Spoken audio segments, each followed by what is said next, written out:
you very much. And I don't know, Jansie, I'm a little bit earlier than what you asked, but I know there was scope in the ask. I don't know whether you want to handle questions now or later. Yes, no, we certainly have time for questions, and I think it's good to have it straight after the presentation. So I'm quite pleased that you are ahead of time. So what is a unicorn, Audrey? The definition of a unicorn is a $1 billion company. Okay.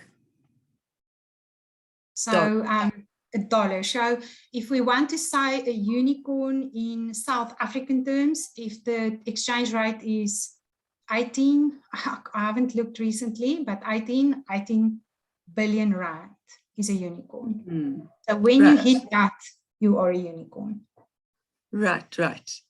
Okay, right. And we don't really have, you said in March 21, there were 2. Is this in Africa or South Africa? It's two in Africa, none in South Africa, none. Not a single unicorn. Right. And I just think the reason for that is we've got a very strong economy, but our economy has focused very much on big business and not on tech startups. We've got a few places of legislation, and then the money is insignificant that goes into those. Just think how underfunded technology transfer offices are, just from a legislation perspective, you know, and you can't overfund. That is something that doesn't have the acumen yet. So I get there's a time factor to everything that happens. But I think the tech startup space is just, you know, Jansie, 15 or 20, I can't remember, 20 years ago, just to give you an idea, I went to one of the provincial heads that had the title innovation for that province. You know, innovation economy or something, head of innovation. And I asked them, because we did baselines for innovation for corporates and for, you know, economies. And he said to me, oh, please, can you do for our entire province a baseline for innovation? And I said, yes, of course, we'll pitch for that. And he said, my budget is 100,000 rand. Oh, and I just, you know, that was the depth of understanding to do a baseline for an entire economy on innovation. So can you see how we moved in the last 15 years? There was companies coming into South Africa, they stayed for 6 months and they left because they could see nobody understands innovation. But our understanding grew significantly. Now in the tech startup space as well, I think people think, you know, okay, let's put 100,000 rand in.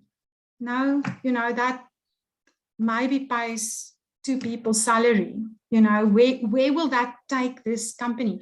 There's just not an understanding what takes a M-Pesa to come off the ground or a successful company. Yes, yes. No, that's a huge lack, and it's discouraging that you are bringing us the bad news. But on the other hand, it's really good news that we have made progress, however small it is. And yes, the good news of the work that you've done throughout the years. I think you mustn't worry about growing older because you're leaving a legacy. Right, any other questions from the audience? You can put up your virtual hand and I'll recognize you. There's a question from Gerda Botha. She says, my question is just, was the other 2 African unicorns funded by their own countries or also other international groups outside South Africa? So remember I said there was 2 unicorns March next year and 10 unicorns in October last year. So they are being created at a very fast pace at the moment. Now, the the hot debate is that most unicorns were funded by America and Europe funding. And there's groups in Africa, like Future Africa, the Angel Academy, and Zachariah George's Launch Africa, our ANZA Capital, and Newtown Partners, Winnie Lingham and Luke Clausen, and IDF and Theo Capital, that are trying to get more local money to play with. It's not wrong to play with other money, but you should do something together. You shouldn't just get it from the outside world, because then they will claim that unicorn ultimately, you know. So we need to be invested in that, so that we can say, no, this is from Africa. You know, you can't take it. You know, it's ours. The legacy. I'm talking narrative and storytelling, not just ownership. Yes. Yes. So most comes from overseas. Sorry, Jancy. Right. Sorry, Audrey, interrupted you. Would it help to publicize these startups more, or these ideas more? Do you think part of the problem is lack of public awareness?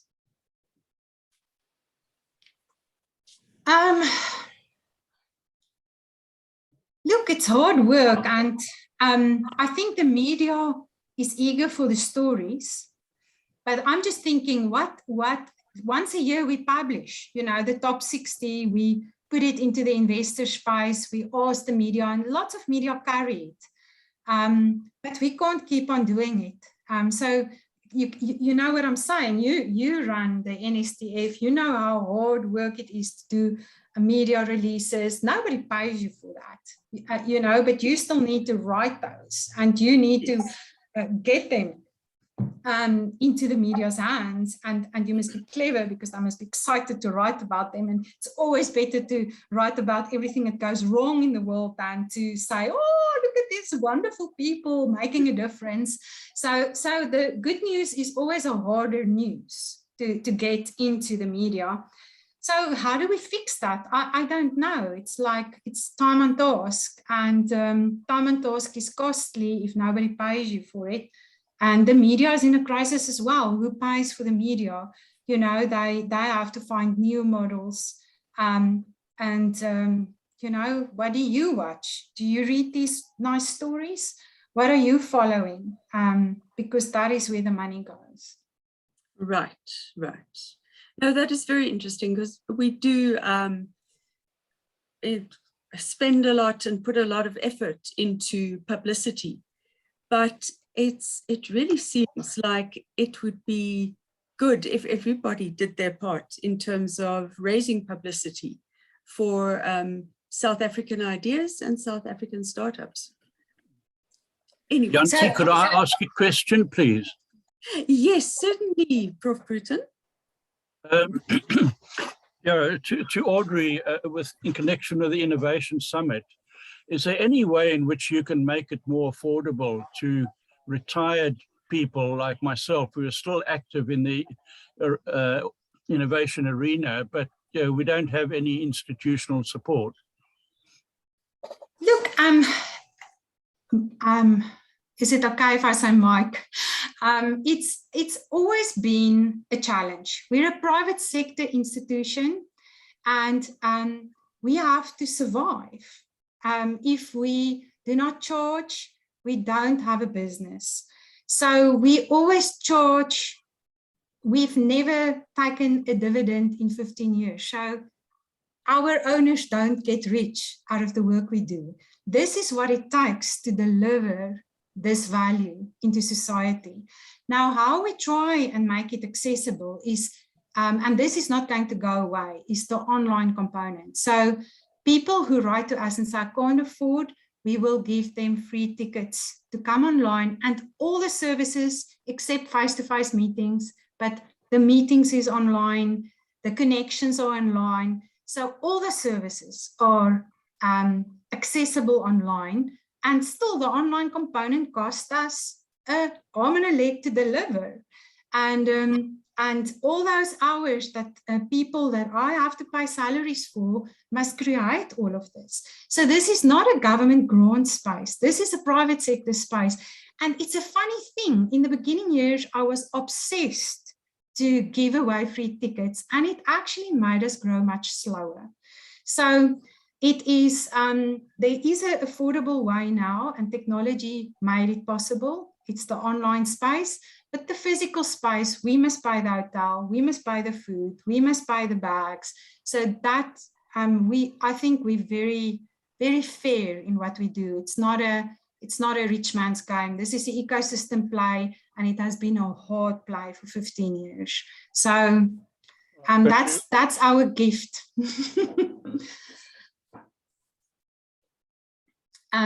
There's another question in the chat that I just want to address. I just want to see the chat again. Jancy, can you read it, because my chat has now for a moment disappeared. How do large tech, not-for-profit startups fit in this space in South Africa? Can he maybe speak to that? Because what does he mean, large tech, not-for-profit? Can just give me a bit of an idea, because you also get, is it large ideas, or is it large companies that's not-for-profit, or is it small companies with big ideas, not-for-profit? Thank you. Hi. There's a specific one that I have in mind. It's called Jembe Health Systems. And they grew over the last few years, and now I think their turnover is about 120 million rand, and they producing like cutting edge tech. But their revenue is all from international donor funds, but it's quite large, and they can scale. But one of the things I know they're deciding about is whether to start a for-profit component, and that has consequences. So on the one hand, it's, you know, in terms of the economy, in terms of ideas, big ideas and scaling, it's been very successful. It's definitely not a unicorn, but you know, in this space, it's one of the big players, you know, but probably globally small. What do you do? Like maybe just some advice. So the question is more about the not-for-profit tag versus a for-profit tag. Yes. Look, this is why I made that point number one in my recommendations, that learn to work with business, not just for money, but for the drive.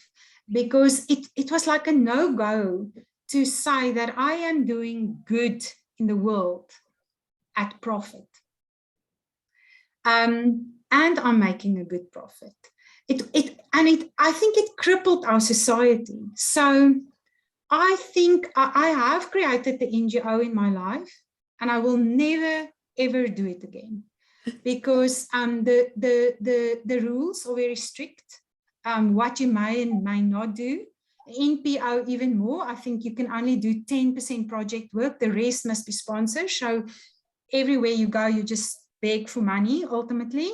And you can't just create value and exchange that for money. While if you're a PTY Limited, you can be incredibly impactful as a social entrepreneur, and you can do any work to make a difference. So I think this obsession with not-for-profit is not good for us.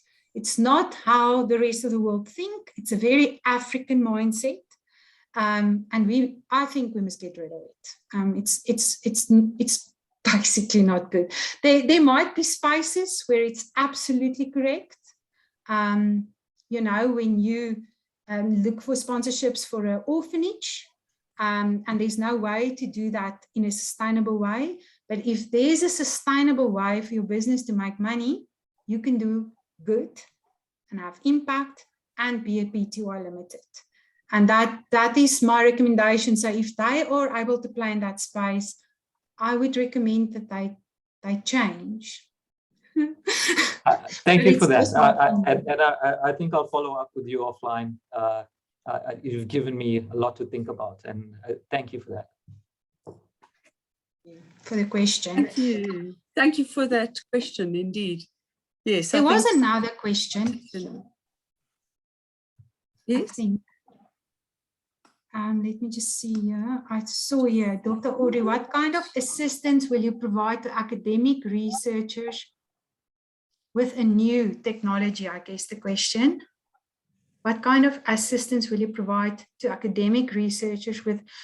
Well, we've got a market readiness program in our Tech Tribe, where we work with a lot of academic researchers that want to understand what they need to build in and create around their products that will make them market ready. That's before they go into the market. So that's one form of assistance. So you can reach out to me and we could talk about that. We do that in a cohort fashion. So the university most probably have to work with us on that. That's what we do. And then with some companies, we are their venture builders and we help them to build an organization out of their product, or at least make them aware of what they need to do to get there. Okay. Is that acceptable? Basically, we need to know how to contact you. Angela James is asking also for contact details. Would you mind giving that or putting it on your presentation? And it is actually on my presentation, but my presentation doesn't want to move now. I think we spoke a lot. But it's on my presentation, last slide. I never moved there, but and I'll put it in the chat function when we're done. As well. Okay. Right. Any other questions? Audrey, I want to ask is what is your hope for employment creation from startups? So it is very different from, I'm thinking, road building and manufacturing, but it is surprisingly big. It just needs the skills like digital marketing, coding, data scientists. So the careers that it creates is the creative economy and the knowledge economy careers. So it's not less, it's just different. And if they're not around, a lot of companies put a lot of money in developing those skills around them. And some regions are also putting some money around that, and large firms. So there's a lot of work to create the talent that can actually fill these tech startups. Right. That's very interesting. Prof. Mawala said yesterday, the most important thing we need is actually human capital for the fourth industrial revolution. And you're emphasizing that as well. So our universities, I mean, that is the training ground, isn't it? Absolutely. Really important for creating that capital. But you know, MIT connected with me, the head of MIT engineers, and he asked me to develop a program where they can send engineers to Africa and land in our tech startups to help the tech startups for, you know, an internship in Africa. And I said, that is a fantastic idea, but no South African university has ever connected with me and said, can we please come and work at tech startups as engineers from the 23, 26, I'm never sure, universities we've got in South Africa. So I think the whole thinking is always, I need to go and work in a large organization. And it's, I mean, I'm saying now, and I hope you hear me, but in 10 years, the sexiest thing in the world will be to work in a tech startup. And people will fight to be working in a tech startup. So if we can just teach the students, that is the biggest learning space, and where you can make the biggest difference is to do an internship at a tech startup, because you learn everything in one go. So, yeah. That is very interesting. I think universities actually struggle to play their part, not just in commercialization, but in starting enterprises from what the students are doing and from what the researchers are doing. And I don't know what the barriers are to that. Maybe it's just awareness, but maybe there's some red tape reasons as well.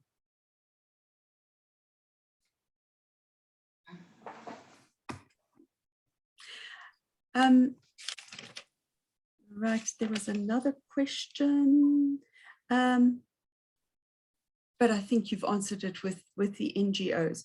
Do you have any examples which are specifically in the creative economy? So art, architecture, interior decoration, photography, that kind of thing. You know, in the tech startup space, there's quite a lot of, I would say, specifically design, marketing design enterprises, digital marketing, and with that, a lot of creativity that comes with it.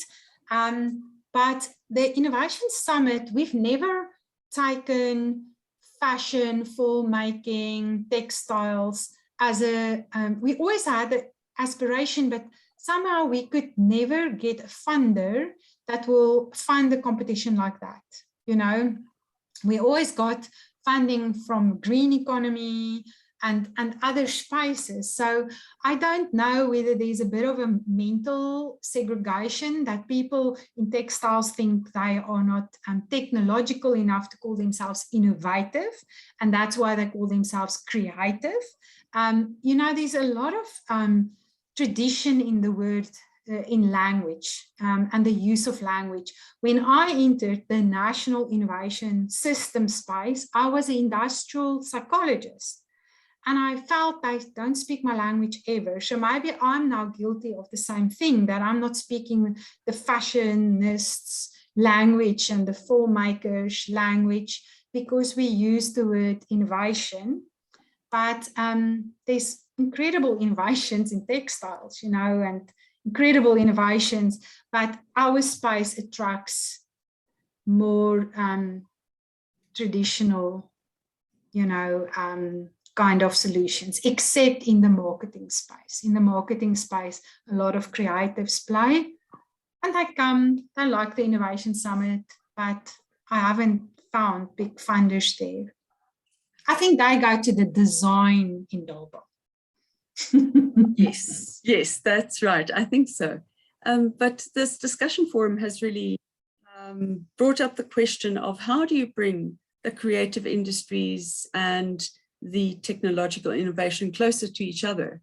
And I think that there are initiatives, there are spaces in which there is a meeting of those two groups or concepts. But yes, it hasn't taken root yet. I would say if you look at regions in South Africa, I think Cape Town got it a little bit right. They started with the creative economy. They encouraged the artists. And then on the back of that, design influence around that, a lot of pop-up and fashion and all of this creativity bubbled up. The innovation strategies started to roll on top of it. So there the technology came out. And what for me a difference when I'm in a Cape Town hotel is that I get a local soap that's created locally. There's a Cape Townian that makes the soap. In Johannesburg, I get Browns, I get Crabtree and Evelyn, all from the UK. So there's this change. What does society do? Are they using their local products? And I think what they did there was they started with the creative, and the innovation came on top of it.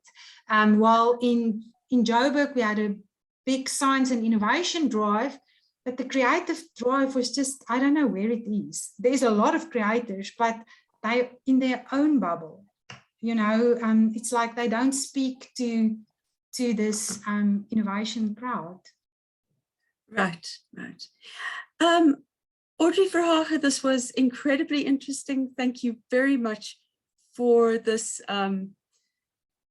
this presentation that gives us another perspective on the creativity innovation debate.